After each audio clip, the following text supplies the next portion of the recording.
Wonderful. I am very happy to have another international friend to talk to today, Lorea Moreno. We know each other from Ibiza. You've been healing and working with my retreat clients on Ibiza. And now you moved to India before COVID happened.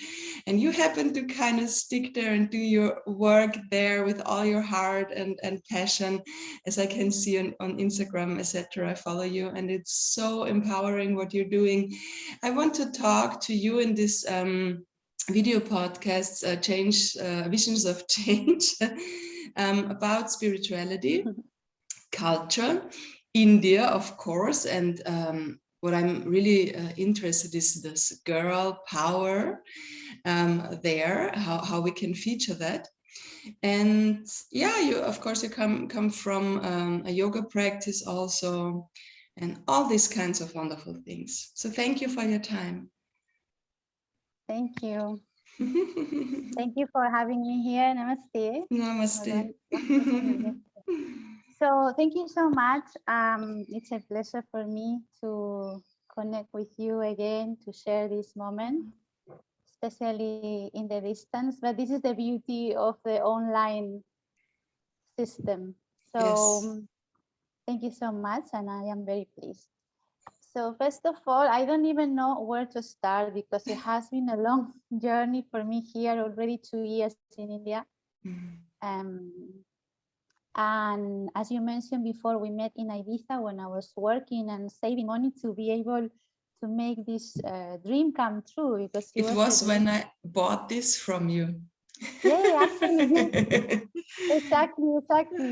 It was right now, more or less 2 years ago, no, in the summer of 2019. And as we met, I was saving money to come to India to further my yoga practice and do a TTC and learn more about yoga and meditation. But initially, it was a 2 months trip. I was only planning to be here for Extended 2 months. a little bit. A little bit. 2 months are becoming 2 years now. So talking about girl power, I had to use a lot of that to be able to here on my own, especially through these COVID times and through all these unexpected situations, and basically adjusting to the change. So it has been constant change and transformation, and it has been the journey for everybody, I mean, anywhere in the world. But for myself, it has been for sure challenging, because India is a little bit different than Europe. So definitely the change is something that I have gone through. I had been in India, I think, more than 10 years ago, and it's really another world. It has a lot of beauty. And I don't mean only that I took like more than 3,000 pictures there because it's so beautiful and colorful and all these faces. But of course, there's a lot of poverty, and it was really also crazy to see that. And I kind of cried my heart out. So how do you do it? Yeah, well, I would like to say that when you are in India for longer time, the perspective changes a lot.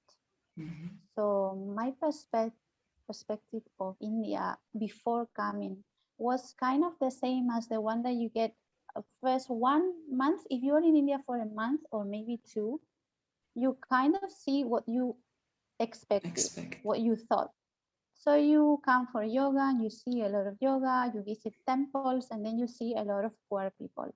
This is what we get in Europe about India.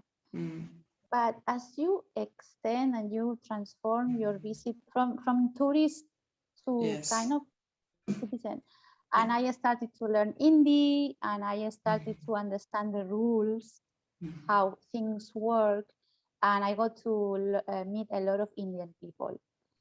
I have to say that it changes completely. You get to understand so much, and 2 years is plenty of time to go deeper. So what I can say is that in the end, it's not as different as we think.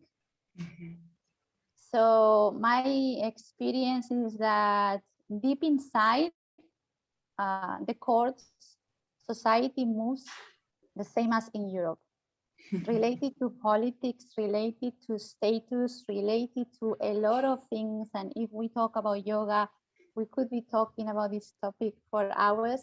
It's not as we think, it's more similar to Europe, because even in Rishikesh, where I am, locals don't practice yoga. Yeah. So we think that in India, a lot of people practice yoga, a lot of people practice meditation. No, they don't. It's not like that. So there is a lot of growth in the young people now, and a lot of responsibility on them to change the rules of the country and the habits, which is what we are bringing to Europe as well. You know, new habits, more conscious life, more conscious eating, more conscious recycling, everything. This is the same to apply in India.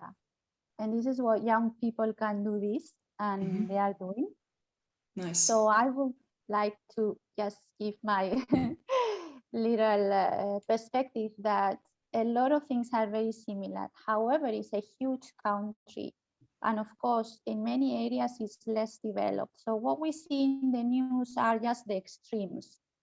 We get like the extremes. So we get the extremes of yoga, we get the extremes of spirituality, and we get the extremes of poverty.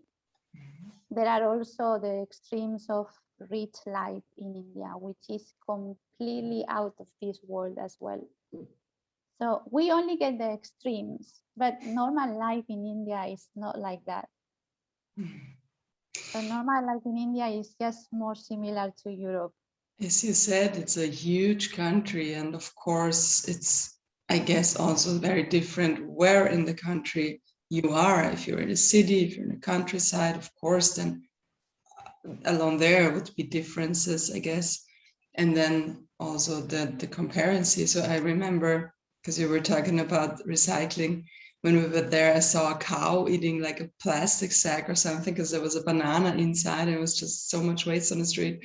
But I saw so much beauty also in the countryside, and the women wearing this beautiful, colorful clothes. And of course, I was really just only a tourist, but I also went to yoga classes, and one of my favorite stories also is that when I was in yoga, had a teacher, and we come into the position for the digestion, and he said, and now fart. And everybody was just so free and to fart, and I was there, and I said, I'm sorry, I can't, I'm from Europe. Yes. Stiffed up, like stupid, but it was so free. It felt so free, and the connection was like when in Europe everybody was just caring about the knee and how to not break the knee in the yoga and all that. They were so connected to a higher belief and to the connection of the personal essence, and I was really touched by that. And of course, I mean, there must be similarities, and I felt, okay, this is also what I want to bring to Europe. So what's for you the biggest part you want to bring? Well, as you are talking, what comes to my mind is that for people who eventually would like to visit India, and for people who are into yoga, maybe for yoga retreats or maybe for trainings, I would like to give just two little tips. First one, follow the intuition, which is always the supreme. Really follow the intuition, because when you follow your intuition, you get to the right teachers and you get to the right people wherever you go in the world, which is one of the purpose of our practice.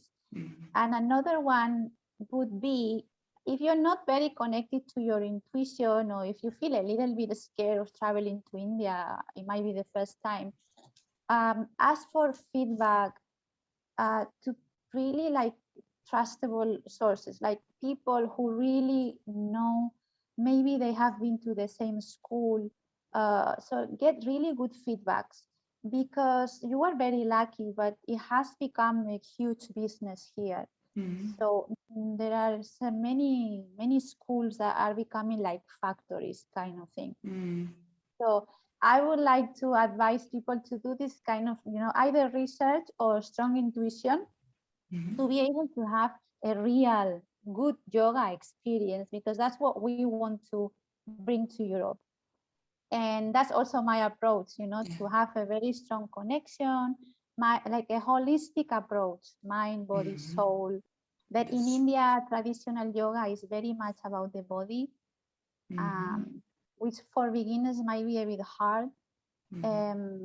So I think what we lack everywhere, either also in India and in Europe and everywhere in the world, is this holistic approach, this natural, this hearted connection, like human connection, which is what why you and I connected so well from the beginning. And I think it's because we bring the yoga practice out of the mat. We are not only talking about yoga as let's have a yoga session. We want to bring this as a lifestyle. Yes. So and everywhere in the world, it's everywhere in the needed world. right now. Yeah. Especially after this whole COVID year, I feel that people really need to go deeper, and they're looking for it also. We need new answers and new questions. And you said following your intuition. I think that's also, it happens already. People kind of ask themselves, why am I going to this, let's say, bank job or something? I don't like it. They want to really, have a vision for a change. So I think that's really strong. And I also see you writing in the books. You have such a nice painting all the time when you're writing in your books, and you on your Insta you write, follow your intuition. What else is important as an advice? I kind of took a note also, because I'm going to write this for the people afterwards, so they can have a little thing they can grab onto. Yeah, perfect.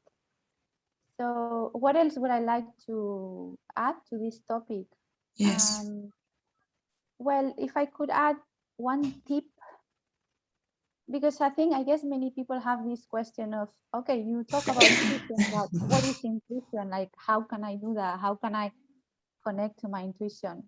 So we talk about holistic mind, body, soul, and there are different kind of people. So some people are very connected to the body in a physical way. So some people need exercise. I need to really release and they need to feel the body physically. So for those people, physical activity is good, but please remember that this is only one part of the triangle. So if you only do the physical activity, you are not developing the holistic approach. So for people to have a vision, the holistic approach is a triangle where we have the mind, the body, and the soul.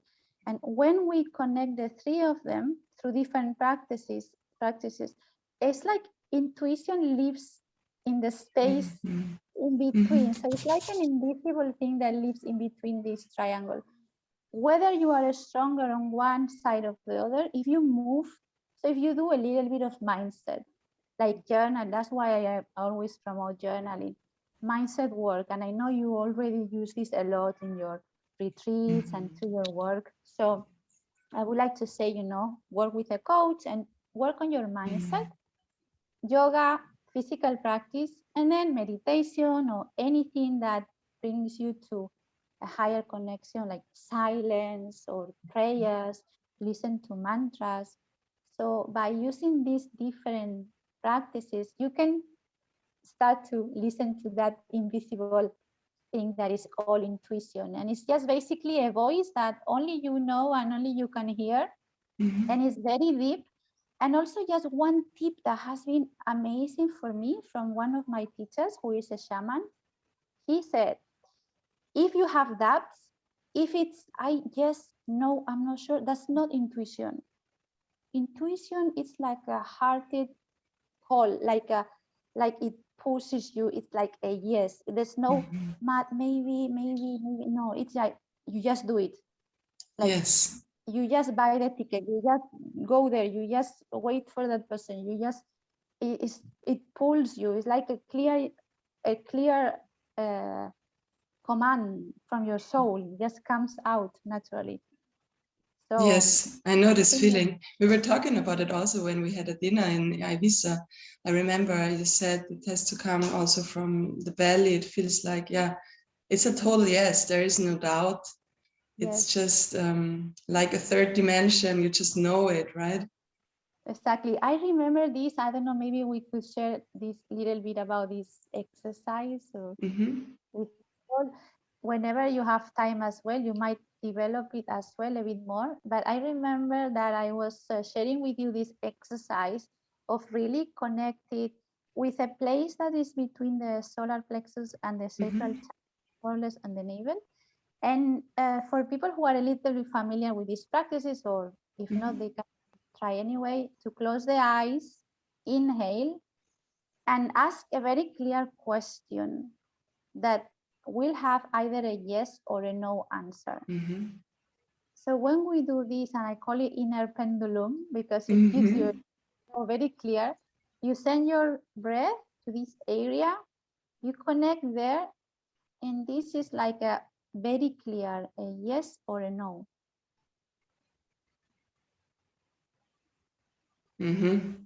It's always very clear. It's like a kind of either contraction, which is a no, either expansion, which is a yes, like a light. Yes. Like yes. No is more like the body shrinks a little. Yeah. Yes, it's like expansion, light. Yeah, go for it. It's for you. Nice. I think that we often get a no and then we kind of ignore it, and we still do it because it's for somebody or because of something, or we accept all this compromises and stuff, and we get unclear because of that. And then the mind comes in the game, and of course the mind knows nothing, and it tricks you into its own games, and the monkey mind jumping past and future and past and future and stuff. So really, thank you for that exercise and reminding me and us here, because this is really bringing you in the here and now, and even to be able to feel into that centers and the belly, and brings you into the here and now. Oh, I hear my baby in the here and now. I think she got connected. Yes, I will ask Dominic to take care of her. Sure. Yeah. So when you do the exercise, of course, I think, which is also really important, is to realize, okay, what is my clear intention and the question I have, right? I think maybe people have problems already by kind of creating a question. Exactly. That's why I say, first of all, it has to be a question which will have either a yes or a no. Yes. And also, it's very important to say that the answers are not forever.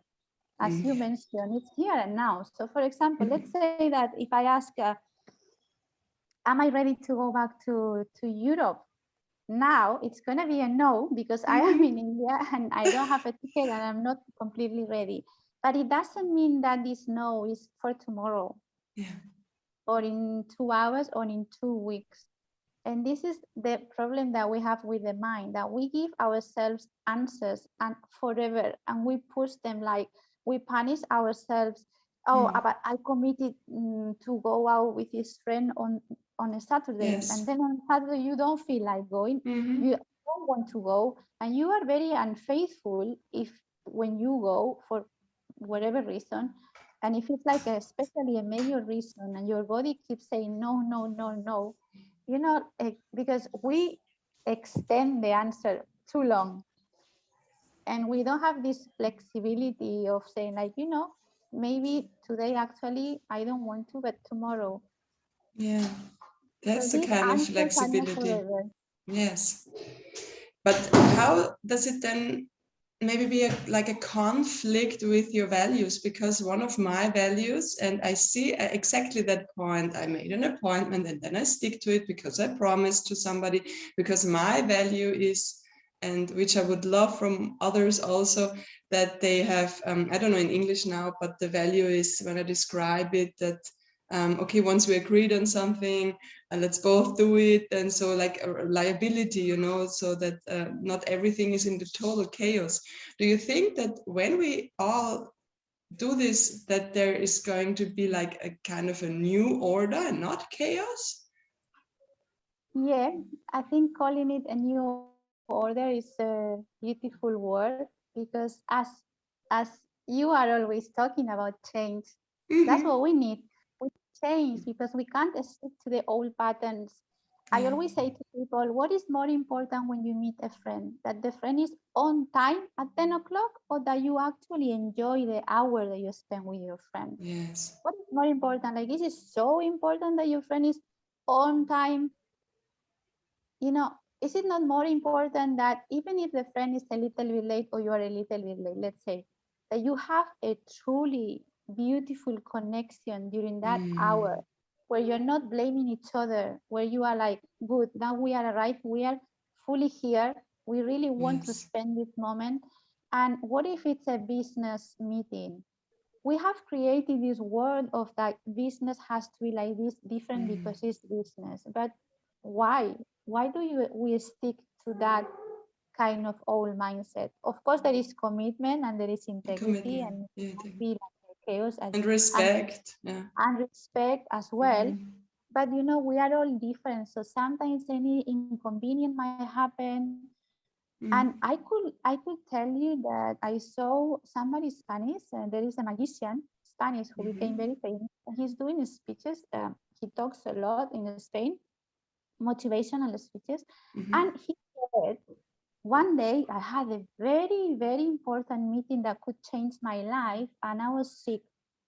And I had an inner battle, what to do. And he said, you know what I did? I canceled it. I canceled it, and I switched my phone off all day because I was feeling sick. And then he says, what do you think it happened? And then he said, nothing. So he was explaining, do you think that the world stops because I say no to an important meeting? Do you think that it was so important for those people? No, because I'm just one more person in the world, you know? So they found another professional, they moved into another meeting, they moved into, and he says, nothing happened. And the day after, he was feeling better. The world doesn't stop, even if we think it's like the biggest opportunity of our lives, the world doesn't stop. So I found that very inspirational. Yeah, that's really a new idea to me, because I often had the experience that then the others have to kind of rebounce this problem, because now they have to look for somebody who's doing the meeting, but of course, because they are in the other system. So if everybody would switch into the system of the intuition, I mean, it's, of course, intuition is also more than just being on time or not, but it's a good example. Then it could have like a new order, and everybody could feel good, and it wouldn't be like the others would have to then have stress now because they are missing on that person who has to do the talk now, or something like the example that we were talking about. Yeah, that'd be a nice experiment. And because I'm really also looking for a change that's kind of taking this tempo out, rush and rush and rush. And it's like I treat my kids like I never wanted to like be on time for kindergarten or something stupid, It's an example. We really not overdo that, but of course, yeah, it's an appointment. And I mean, what I did for me to take that push out is to say for myself, okay, I want to be early, so I can come really relaxed to, like, let's say the class or anything, to prepare the room or something when I teach yoga. So I like to be early so that I don't have to stress. But because everybody's not in the system, in the other system, it's kind of funny. It's a good example. Yeah, intuition is a strong one. Yeah, thanks for reminding me. I will try. That's cool. So Yeah, you're one more welcome. thing that's going to be really important is to empower young women. I support on Suki, I don't know if you know the platform in India, Zukunft für Kinder, Future for Kids.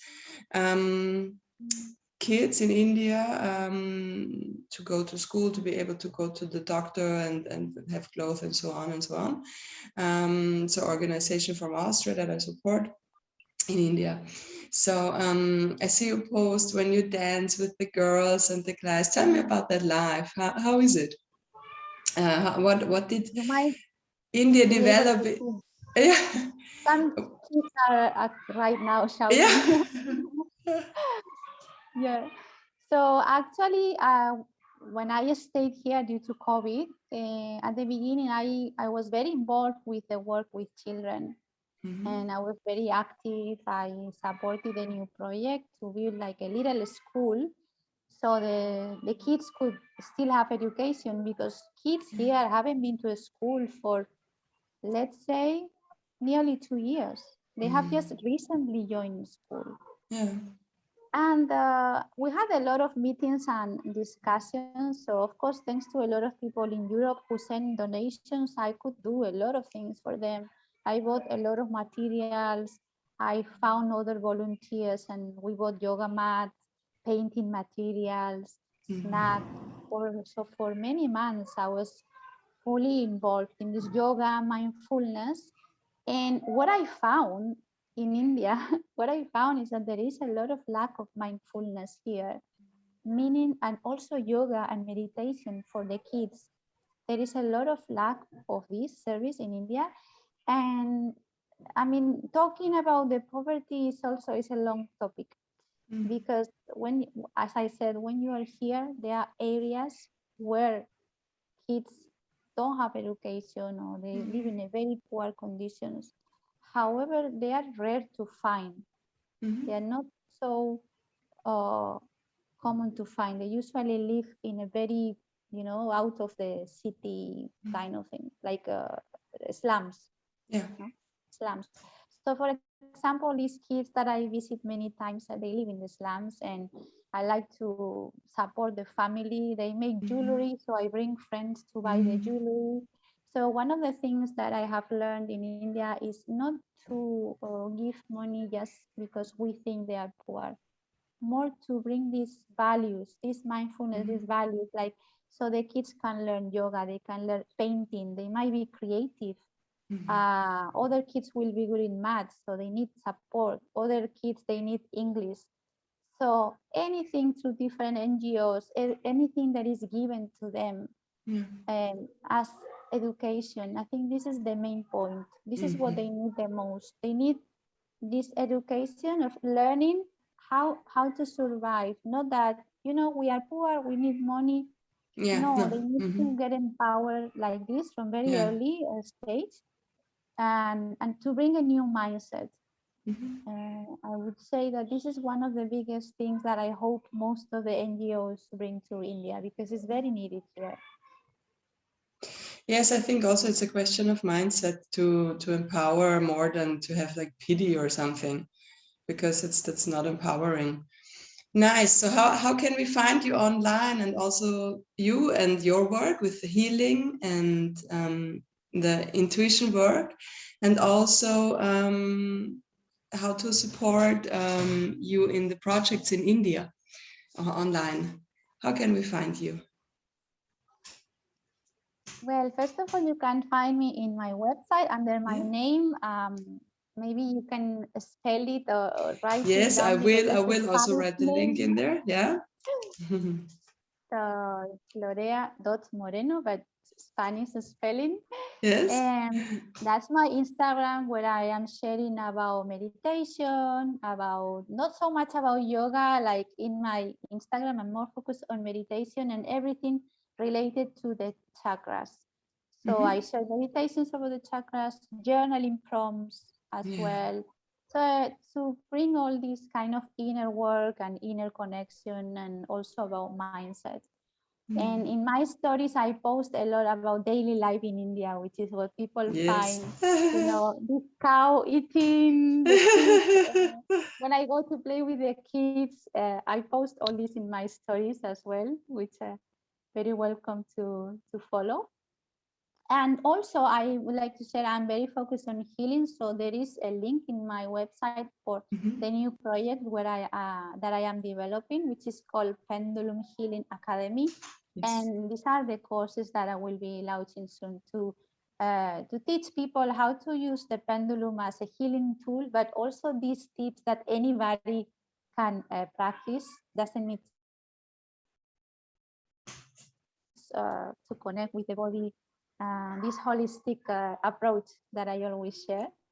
So everything is available there until my website is open again. So all the links will be available in my Instagram. Perfect. Thank you. And related to the kids, related to the kids, I have nothing to really offer right now because I'm not so involved in this work. But if I ever get back into it, it will be something more professional because it became a little bit big and I had to consider if I was ready to go on that path.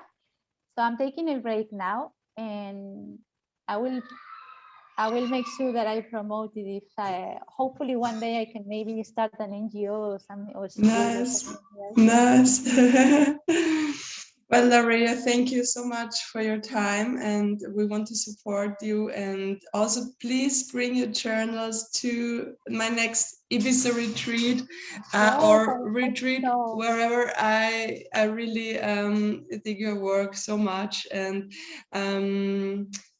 thanks for your time. And I love your light in India.